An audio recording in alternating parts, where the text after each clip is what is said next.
전에도 알았지만 오늘 다시 확인한 것이 유기성 목사님이 그렇게 눈물의 기도 때문에 제가 나온 줄로 믿습니다.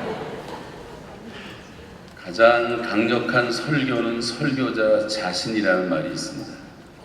설교자 자신이 그렇게 살면서 설교하면 가장 강력한 설교가 나오는데 저는 그렇게 되지를 못해서 여러분 다 같이 회개하는 마음으로 오늘 마지막 메시지를 전하도록 하겠습니다.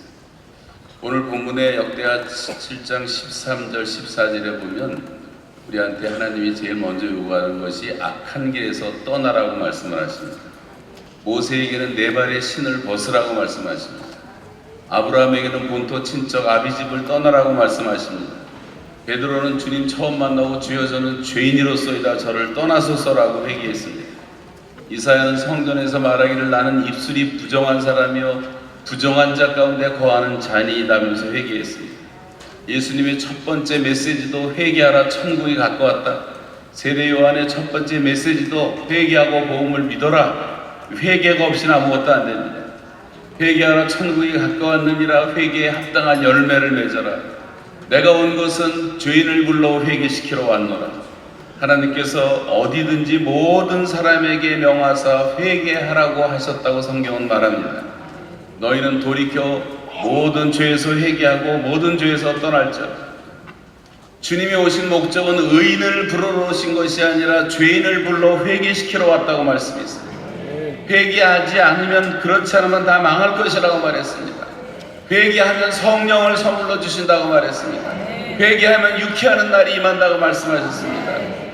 자기의 죄를 숨기는 자는 형통하지 못하나 죄를 자복하고 버리는 자는 불쌍히 여김을 받는다고 말씀을 했습니다. 너희가 회개하여 처음 행위를 가져라. 만일 그리 하지 아니하고 회개치 아니하면 내가 네게 임하여 내 촛대를 옮겨버리겠다고 말씀했습니다. 이게 어마어마한 교회도 하나님이 촛대를 옮겨버리시면 다 끝나는 것입니다. 무릇 내가 사랑하는 자를 책망하여 징계하노니 그러므로 내가 열심을 내라 회개하라고 말씀하십니다. 오늘 7장 13절에 보시면 하나님이 이렇게 말씀하십니다. 내가 하늘 문을 닫고 비를 내리지 않거나 메뚜기들이 너희 소산을 다 먹게 하거나 전염병이 내 백성 가운데 유행하는 일이 생기거든. 이건 세 가지 문제인데 첫째는 자연계의 생태계의 문제입니다. 이 가뭄과 기근과 태풍과 홍수와 지진과 대기오염과 생태계의 파괴와 지구온난화 현상, 이상기후 이런 모든 문제들이 다 하늘의 문제예요. 하늘에서 축복하지 않으면 이런 것이 다 생기는 것입니다. 두 번째는 경제적인 문제입니다.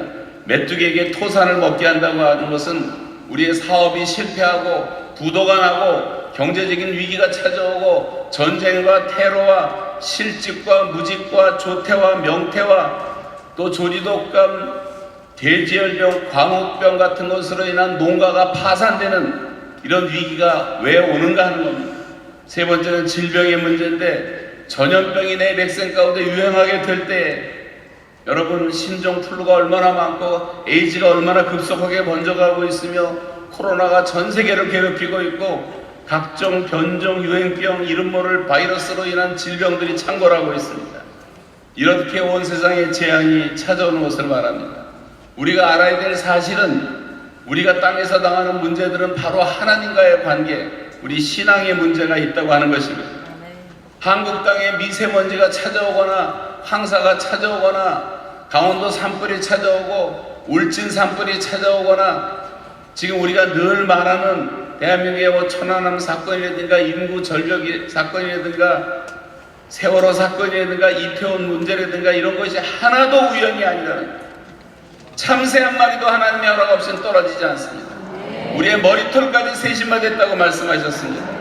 그래서 이런 엄청난 사건들은 절대 우연이 아닌 이런 사건들 속에서 우리는 하나님의 경고의 음성을 들어야 되고 경고의 사인을 볼 줄을 알아야 됩니다. 악한 일에 관한 징벌이 속히 실행되지 아니함으로 인생들이 악을 행하는데 그 마음이 담대하다고 말했어요.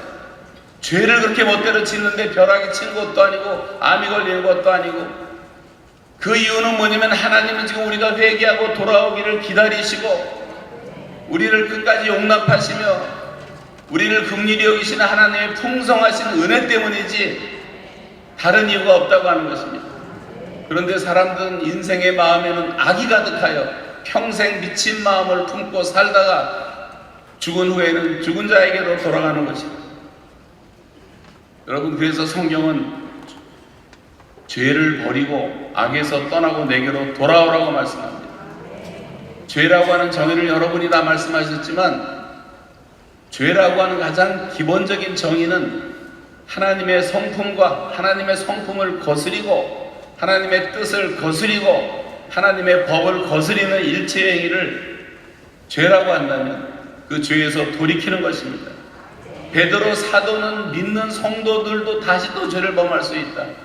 너희가 음란과 정욕과 술취함과 방탕과 향락과 무법한 우상 숭배를 하면서 이방인을 따라 살던 때가 지나간 때로 족하지 않느냐. 왜 돼지를 씻겨놨더니 시궁창에 뒹구는 것처럼 죄가 먹었던 것을, 개가 먹었던 것을 토하고 토한 것을 또 먹는 것처럼 왜 그렇게 버렸던 죄를 더 꾸역꾸역 먹고 있느냐. 성도들한테 얘기하라고 말씀하고 있어요.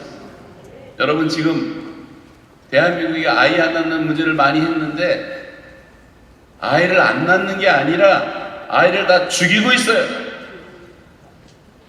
어느 보고를 보니까 하루에 3,000명이 낙태를 한다고 보고를 했어요. 대한민국에 제가 산부인과 의사한테도 여러 번 들었습니다. 그러면 1년이면 120만 명이 낙태암으로 세상을 떠나는 거예요. 120만 명이면 최소한도 20개 이상의 군이 없어지는 겁니다. 우리가 저출산이 아니라 사출산을 하고 있습니다. 하나님이 여인의 몸속에 가장 안전한 아기들이 자라는 처소를 마련해 놨는데 다 음란과 불륜으로 인해서 죄를 짓다 보니까 여러분, 대한민국 저 시골 논바닥에 왜 이렇게 러브호텔이 많고, 저 건대 앞에 가보세요, 홍대 앞에 가보세요, 신촌에 가보세요, 강남에 가보세요, 소돔과 고모라는 저리 가라요.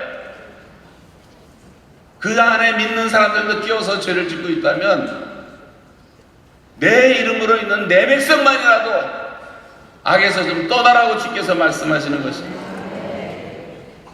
불륜이 아이들을 죽이고 있는 거예요. 애들을 안 낳는 게 아니에요. 저희 교회는 죄송합니다만 우리 교회는 아이들이 바글바글합니다. 우리 교회 애들이 한 1,000명 이상이 모이고 이민교회인데 청년들이 1,600명이 모이고 노인들은 450명, 어른들은 1,500명 정도. 여러분, 아이들이 많아지는 게 축복이에요. 교회 아이들이 넘쳐나면 모든 부모들은 다 행복합니다. 그런 의미에서 우리가 정말 이 문제를 근본적으로 다시 생각하면 좋겠어요. 왜 이렇게 되었는가? 저는 호세아서를 읽다 많이 충격을 받습니다. 그들은 내가 먹여준 대로 배가 불렀고 그들이 배가 부름에 그들의 마음이 교만해졌다 했어요. 그래서 하나님을 잊었다 그랬어요. 우리 세대는 그래도 배고픔을 알고 자란 세대지만 이 신세대들은 배고픔을 알아서 몰라요. 배가 부르니까 사람들이 다 교만해지는 것입니다. 인간들의 이런 악함에 비하면 하나님의 자비와 긍휼과 사랑은 거의 무한대하시기 때문에 우리가 지금 이 자리에 앉아있는 것이고 살고 있는 것입니다. 그들은 번성할수록 더욱 내게 범죄하니 내가 그들의 영화를 변하여 욕이 되게 하겠다고 말씀했어요. 번성할수록 범죄합니다. 베트남에 가서 따이라한을 낳고 필리핀 가서 피코노를 낳고 중국 가서 치코노를 낳고 이런 아이들이 지금 수만 명, 수십만 명이 되고 말았어요. 완전히 대한민국은 음란한 민족이 되고 말았어요. 일본을 우리가 기생강당한다고 욕했지만 우리는 더합니다. 이런 죄를 다 버리고 떠나지 않으면 어떻게 하나님의 긍휼을 바랄 수가 있겠습니까? 그들의 행위가 그들로 하여금 자기 하나님에게 돌아가지 못하게 하나니 이는 그 속에 음란한 마음이 있어 자기 하나님 여호와를 알지 못하는 까닭이라고 말씀하고 있습니다. 그래서 그들이 그 죄를 뉘우치고 내 얼굴을 돌이키기까지 나는 그곳으로 돌아가지 않겠다고 하나님 말씀하십니다. 여러분이 회개가 철저해야 되고 그 다음에 회복과 부흥이 찾아오는 것입니다. 부흥이 되려면 어떻게 되느냐? 첫째, 거룩하신 하나님께 돌아와야 돼요. 거룩하신 하나님께 돌아오기 위해서는 모든 죄와 악에서 완전히 떠나야 됩니다. 저와 여러분이 내가 믿는 하나님이 지극히 거룩하신 분이라는 것을 늘 각성하면서 살면 우리가 죄악에서 떠나게 됩니다. 그리고 지극히 높으신 하나님을 경배하라고 말합니다. 그 하나님을 경외하다 보면 우리가 겸손해집니다. 그래서 스스로 겸손하라고 말씀하고 있습니다. 또 세상 영광을 더덕더덕 구하던 우리들이 하나님의 영광을 바라보기 시작하면 우리가 하나님의 빛이 우리에게 임하기 시작합니다. 그 영광의 빛이 임하면 하나님이 우리를 지켜주시고 우리가 하는 것마다 다 은혜를 주시고 형통케 하시고 마음의 평강을 주신다고 약속을 하고 있습니다. 그 하나님은 영광의 하나님이에요. 구질구질하게 살지 마세요. 영광의 하나님 얼굴 바라보고 사시기 바랍니다. 그 하나님은 또 우리의 기도를 응답해 주시는 신실하신 하나님. 내가 그때부터는 귀를 기울여 너희의 기도하는 소리를 듣겠다고 말씀하십니다. 내가 믿는 하나님이 정말 내 기도를 들으시는 신실하신 하나님이라는 사실을 우리가 알면 기도의 부흥이 일어나지 않을 수밖에 없고, 기도의 부흥이 일어나면 기도의 응답이 오고, 기도의 응답이 오면 우리가 기쁨이 충만한 삶을 살게 되는 것입니다. 그러므로 여러분, 기도의 부흥이 반드시 일어나야 됩니다.